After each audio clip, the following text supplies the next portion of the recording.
taarifa za mizizi ya habari jioni ya leo. Tunayo mengi tuliyokuandalia, lakini kwanza tupate vidokezo.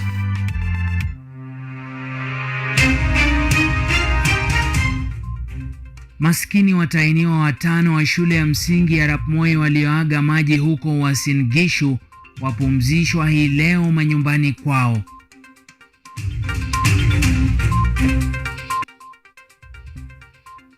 Na Mfalme Charles wa 3 atamatisha ziara yake ya siku 4 nchini hii leo.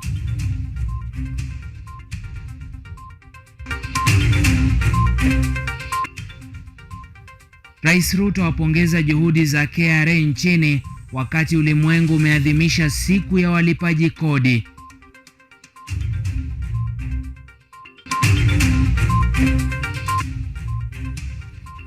Na wakazi wa Maua kaunti ya Embu walazimika kukesha nje usiku baada ya mvua kunyesha kupita kiasi na kujimwaya majumbani mwao.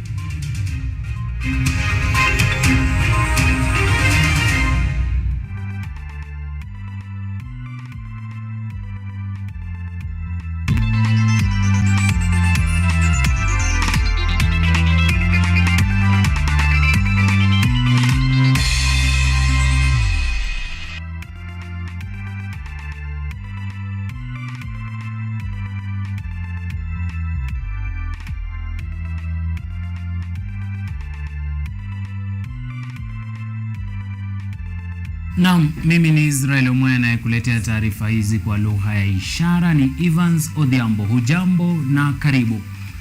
Tuanze na taarifa ambapo watainiwa 5 wa shule ya msingi ya Omwayi walioaga maji wakijiburudisha katika kaunti ya Uasin Gishu hii leo wamepumzishwa, hisia za majonzi na huzuni zikitanda katika ibada ya wafu. Wanafunzi hao waliaga maji wiki iliyopita katika bustani la burudani mjini Eldoret ambapo dau waliloabiri lilizama. Mazishi hayo yalihudhuriwa na gavana wa Uasin Gishu Bwana Jonathan B pamoja na viongozi wengine. Bustani za burudani zimehimizwa kuweka mikakati zaidi ya usalama ili kuepuka visa kama hivi.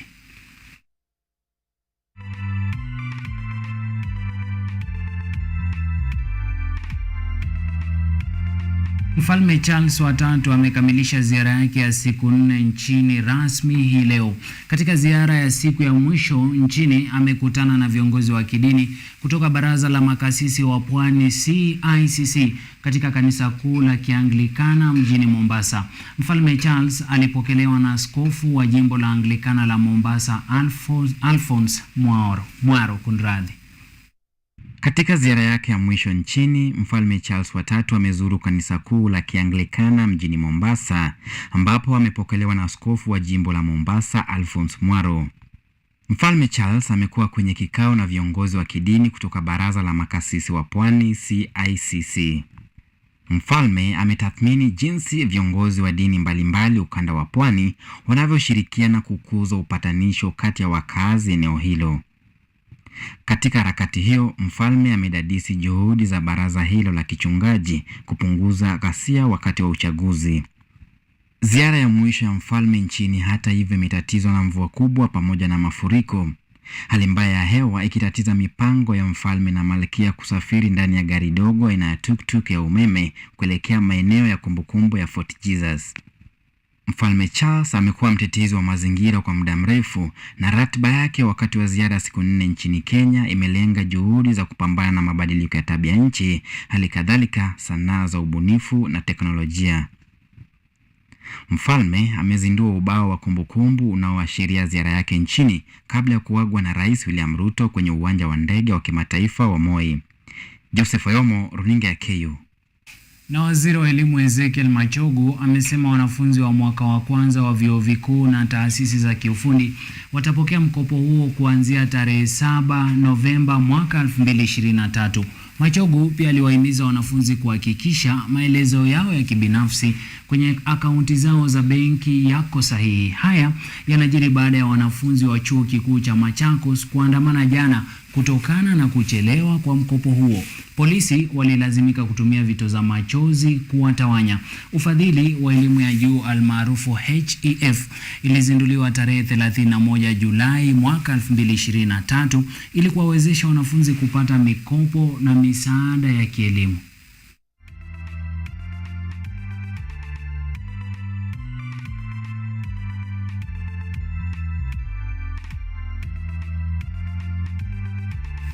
Na maeneo ya Kisauni na Kibarani kaunti ya Mombasa pamoja na eneo la Maua Embu sasa yameongezwa kwenye orodha ya maeneo yaliyoathirika na mafuriko nchini wakati wa msimu wa mvua unaoendelea kwa sasa. Katika eneo la Maua, wakazi walilazimika kukesha katika maji na baridi baada ya maji kuvamia majumba, huku kifo kimoja kikiripotiwa Mombasa kutokana na mvua inayoendelea kunyesha. Huku mvua kubwa iliyotabiriwa kwa muda hatimaye ikianza kushuhudiwa katika maeneo mbalimbali nchini, wakazi wa Maua wamesalia bila makazi baada ya mvua ya hapo jana iliyosababisha mafuriko katika maeneo ya Irene, Kashiongo na Annex. Kulingana na wakazi, kwa muda sasa mvua imekuwa ikitatiza maisha yao, biashara zao za kila siku zikisitishwa na mvua ya mara kwa mara. Wakazi wameitaka serikali kuimarisha mfumo wa kusafirisha maji taka, wakisema mifumo iliyopo kwa sasa haitoshelezi mahitaji ya eneo hilo ipasavyo. Kwingine kwa Mombasa, mtu mmoja ameripotiwa kuiaga dunia hapo jana wakati ya mvua nyingi zilizoshuhudiwa katika eneo hilo jana usiku na leo asubuhi. Maporomoko ya ardhi yalitokea maeneo ya Junda, Kisauni, huku eneo la Kibarani pakishuhudiwa mafuriko. Maeneo yote mawili yanasemekana kuathirika pakubwa.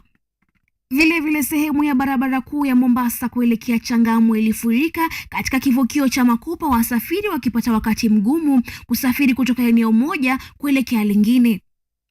Haya yanajiri baada ya onyo iliyotolewa na idara ya anga ikitabiri mvua kubwa kuanza kunyesha katika maeneo ya Nairobi, magharibi mwa Kenya na maeneo ya pwani kuanzia tarehe 3 mwezi huu hadi tarehe 5. Yvonne Kimuma, Runinga ya KU.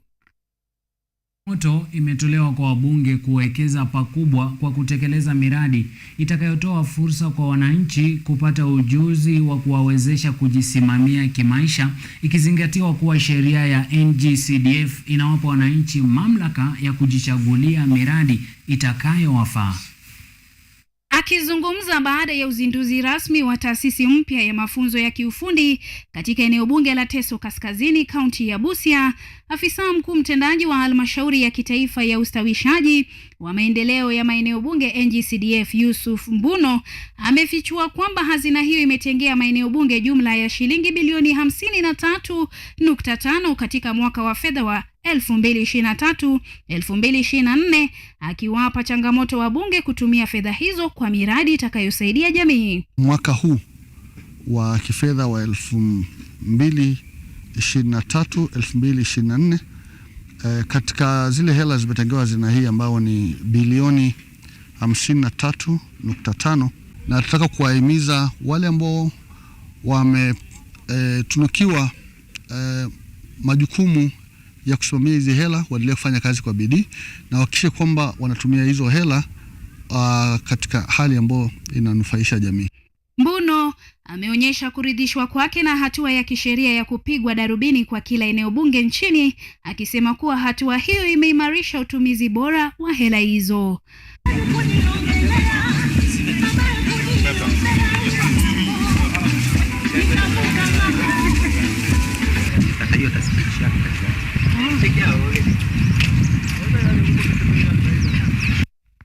Mbuno aidha ameelezea kwamba baada ya mpangilio uliokuwa hapo awali kufutiliwa mbali na sheria kubadilishwa, mgao wa NGCDF sasa unafuata msingi ya idadi ya maeneo ya uwakilishi wadi.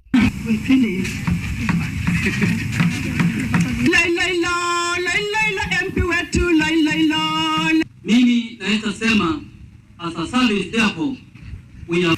Hii tu itabadilika, itabaki tu Teso Naye mkurugenzi katika bodi ya NGCDF Maria Lekoloto amesema kuwa wanazuru kila eneo bunge kuhakikisha kwamba miradi imetekelezwa mashinani kwa usawa na fedha kutumika vizuri, akionya kuwa ni sharti wananchi wapate faida ya miradi. Tunatafuta nafasi tuweze kuja mashinani kuweza kuona hizo miradi kama kweli yametengenezwa kwa njia ya usawa kabisa. Na yale mambo tunaangalia ni kama vile quality ya projects na pia kama miradi imeweza kukamilishwa kwa wakati ufaao na pia kama fedha zimeweza kutumika vizuri. Lengo kuu la hazina ya ustawi wa eneo bunge NGCDF ni kuimarisha maendeleo ya miundombinu ya kijamii na kiuchumi katika ngazi ya eneo bunge ili kupunguza umaskini. Vivian Opio, Runinga ya KU. Huku ulimwengu ukiadhimisha siku ya walipa kodi, Rais William Ruto amejivunia mazungumzo yaliyopo kati ya Wakenya kuhusu kodi inayotakiwa kulipwa badala ya kiasi cha deni inayolemaza nchi. Rais alizungumza wakati mamlaka ya ushuru nchini KRA ilikuwa ikisherehekea siku ya kitaifa ya walipa kodi. Katika hafla ya kuadhimisha siku ya walipa ushuru, Rais William Ruto amepongeza kazi safi inayofanywa na mamlaka ya ukusanyaji ushuru nchini KRA kwa kukumbatia teknolojia katika ukusanyaji wa ushuru. And I am very proud. A while ago the conversation was how much of the debt is allocated to even children who are not yet born. Public debt. I am happy that this time round we are having a conversation about not debt but taxes. Rais Ruto alieleza zaidi kuwa utawala wa Kenya Kwanza utaendelea kutafuta njia mbadala zaidi za kukusanya kodi ili kuendeleza maendeleo yaliyo nchini, kinyume na njia zilizotumiwa na utawala zilizopita za kutegemea mataifa nje kwa misaada. Banks, we are making a lot of progress with our DFIs, the engagement between government of Kenya and the understanding of what is required of us and what our obligations are and what our commitments are. Naibu wa Rais Rigathi Gachagua akichukua fursa hiyo kutetea ziara za rais katika nje ya nchi, huku akisisitiza kuwa zina manufaa kwa uchumi na maendeleo ya nchi, kwa kuwa kodi zinazokusanywa haitoshi kutekeleza maendeleo yaliyomo nchini. Therefore the president must travel to look for investors, to engage multilateral institutions to bridge the deficit. And I want to assure the people of Kenya, as we see today, these high-profile visits by the president have already started showing good signs. And it's also important that we tell the people of this country, for every visit the president has made to another country, another president or prime minister has also come to Kenya. Mwenyekiti wa mamlaka ya kusanyaji ushuru Bwana Anthony Mwaura alibainisha kuwa ilikuwa muhimu kuhakikisha walipa kodi wa Kenya wanadhaminiwa na kuheshimiwa kwa sababu hao ndio msingi wa nchi katika maendeleo. Half of the board and staff of the Kenya Revenue Authority, I wish to express our profound gratitude for accepting to preside over this distinguished event in our national calendar, the Taxpayers' Day. This is when we come together to recognize and honor our exceptional taxpayers. Haya yanajiri wakati wa Kenya wana maoni tofauti juu ya wingi wa kodi wanaotozwa na serikali inayotawala. Masiwanjiro, Runinga ya KU. Hesabu usiende mbali, tunarejea hivi punde.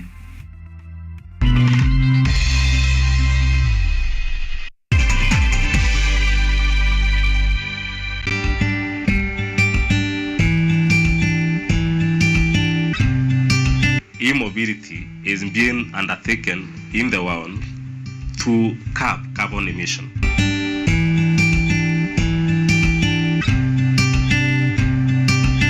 Every country in the world is talking e-mobility as the next frontier.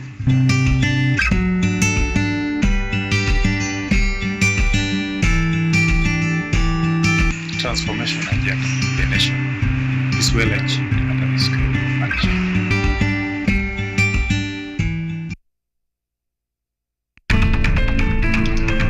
Oh, come on. Is that your defense right now? That everyone does it so it's okay? Shouldn't you do better if you know better? That's just so twisted. That's just words. These are not just words. It's a code that you used to live by and follow. I want to make sure that you understand that my wife is off limits. Sure, but are you telling me this? Go tell her. Because I think you need to hear it.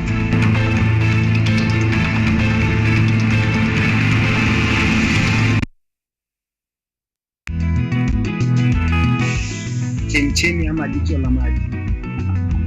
Miti hii ambayo tunaona mkubwa sana sisi tulizaliwa, ndio mimi ninakaribia miaka zaidi ya 60 na nilizaliwa kama miti hii kwa hapa.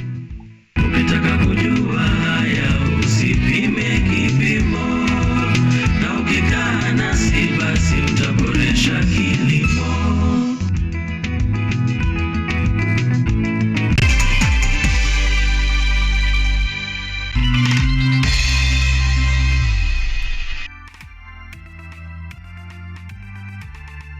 Karibu tena mtazamaji, tuendelee na taarifa zetu. Takriban 7% ya wanawake ulimwenguni wako katika hatari ya kuugua ugonjwa wa uvimbe wa ovari almaarufu ovarian cyst medical condition. Kwa kawaida hali hii hujitokeza miongoni mwa wanawake kati ya umri wa miaka 20 na miaka 40.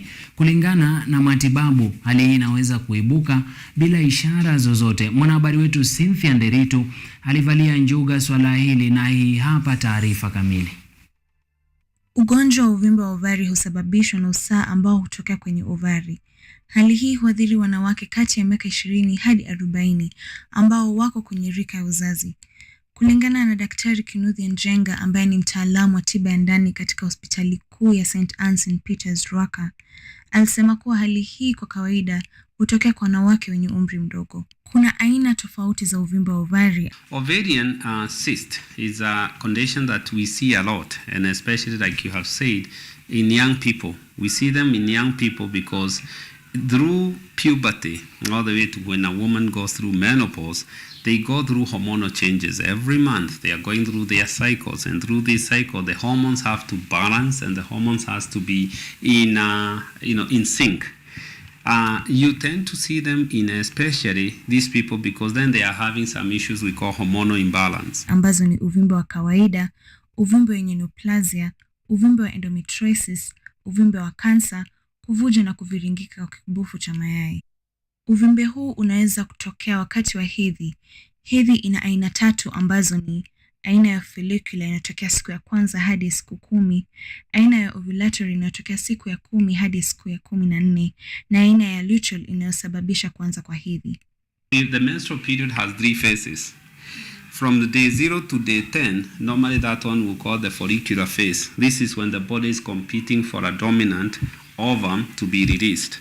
Of course, we have the ovulatory phase. This is from day 10 to about day 14. And then the ritual phase is when, if there was no fertilization, then we lead to, of course, the menstrual period.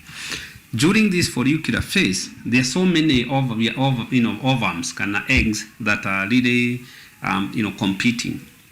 It is through this that sometimes some of them go mutation. And if they go mutation, the cyst will remain, but the egg inside will die. And in most women, in 6 months, they are gone. Katika kesi nyingi, wanawake wanaweza kupata ugonjwa huu bila ujuzi. Hivyo basi, ni vyema kuchunguza dalili na ishara zifuatazo na kutafuta matibabu mapema. Miongoni mwao ni maumivu mgongoni, kwenye eneo la tumbo na chini, au upande wa mwili, maumivu wakati wa ngono na hedhi isiyo ya kawaida.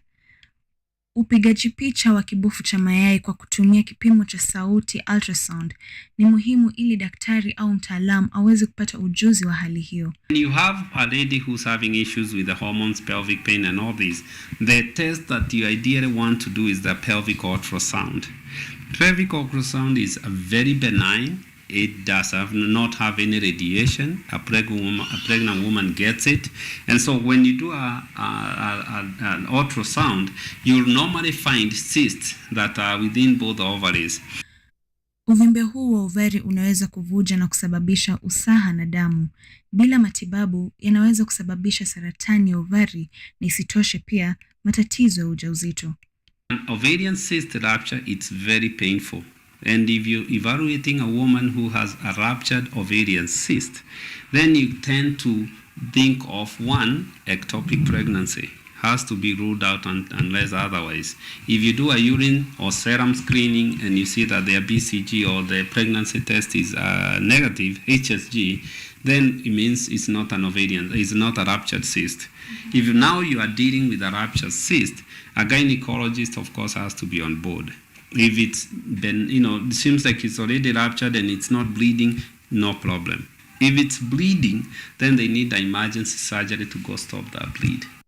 Kulingana na Kituo cha Taifa cha Taarifa za Bioteknolojia, National Center of Biotechnology Information, ugonjwa wa uvimbe wa ovari huathiri takriban 7% ya wanawake maishani.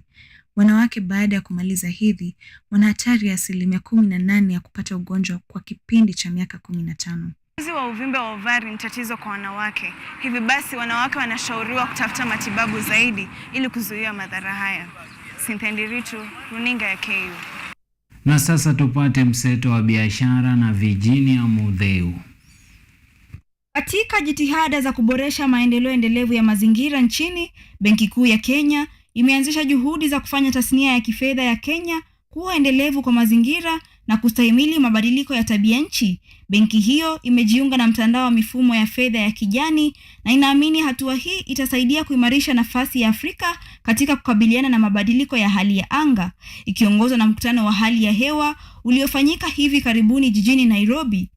Katibu wa idara ya ulinzi Patrick Mariru amewahakikishia Wakenya kuhusu mikakati ya serikali ya kuboresha uchumi wa nchi, akiangazia matatizo ya kiuchumi ya sasa kuwa ya kiulimwengu.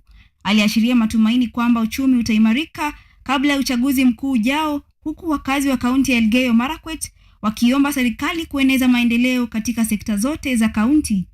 Kwingineko, wakazi wa kaunti ya Nyamira wameipongeza hazina ya kitaifa kwa kuhusisha katika mchakato wa kutoa maoni ya umma katika utengenezaji wa bajeti, huku wakisisitiza ugawaji wa rasilimali kwa kilimo, elimu na afya kwa lengo la kuchochea ukuaji wa uchumi.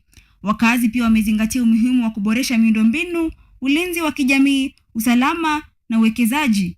Maafisa wa hazina ya kitaifa wamepongeza ushiriki wa kazi, huku kamishna wa kaunti akisisitiza umuhimu wa kushughulikia mahitaji kwa kugawa rasilimali kwa busara. Virginia Mudheu, runinga ya KU. Na mtazamaji, tunachukua pumziko letu la pili, lakini kabla tujapumzika niruhusu nisome jumbe chache ambazo zimetumwa na watazamaji wetu mahiri, naona kupitia ukurasa wetu wa YouTube, ambaye anasema Laban Shaban anasema kazi safi, yani kuamanisha taarifa ziko sawa. Pia kuna World Film House anasema good health feature.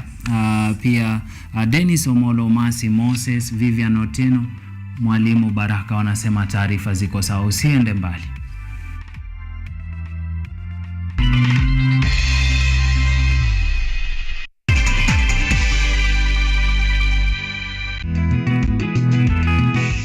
Chemchemi ama jicho la maji. Miti hii ambayo tunaona mkubwa sana sisi tulizaliwa, ndio mimi ninakaribia miaka zaidi ya 60 na nilizaliwa kama miti hii tu hapa. Ukitaka kujua haya usipime kipimo, na ukikaa nasi basi utaboresha kilimo.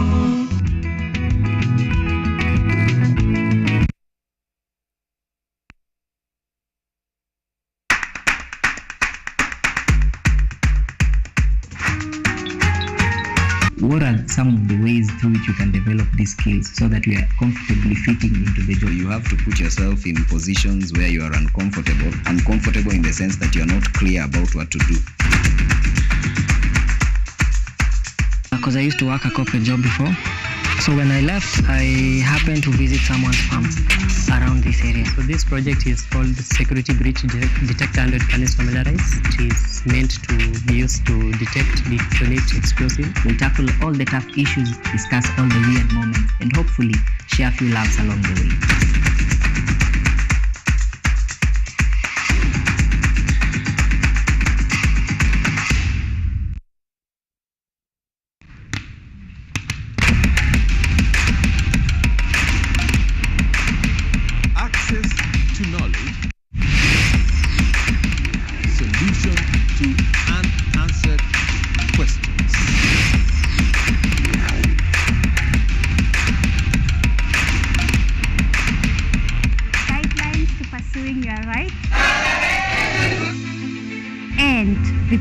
possessing your property, intellectual or material.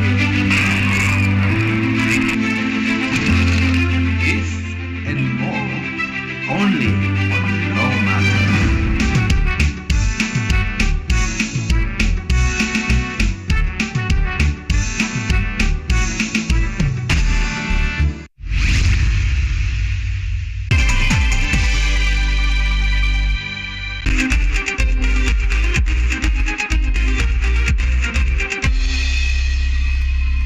Karibu tena mtazamaji, tuingie nyanjani ambapo timu ya taifa ya raga ya wachezaji 15 kila upande, the Simbas, watakabana kona wenyeji the Rugby Cranes ya Uganda kwenye mechi ya mwisho ya kombe la raga la Victoria Cup jijini Kampala. The Simbas waliadhibu Zambia na alama 36 kwa 12 siku ya Jumatano wiki hii na sasa wanaongoza jedwali na alama 5. Mechi hiyo kati ya Kenya na Uganda itachezwa siku ya Jumapili katika uga wa Kings Park Arena kuanzia saa 10 jioni.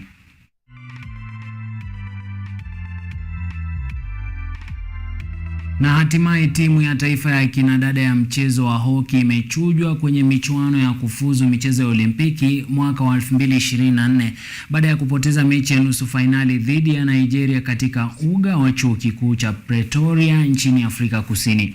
Kenya ilifuzu kucheza kwenye nusu finali ya michuano hiyo baada ya kumaliza katika nafasi ya kwanza kwenye kundi B, huku ikizipiku nchi za Zambia, Ghana na Namibia. Timu ya wanaume ya hoki pia haitashiriki kwenye michezo ya Olimpiki baada ya kupoteza 3-1 dhidi ya Ghana siku ya Jumatano na kumaliza katika nafasi ya 3 nyuma ya mabingwa Misri na Ghana katika nafasi ya pili. Michezo ya Olimpiki mwaka 2024 inatarajiwa kuchezewa jijini Paris, Ufaransa.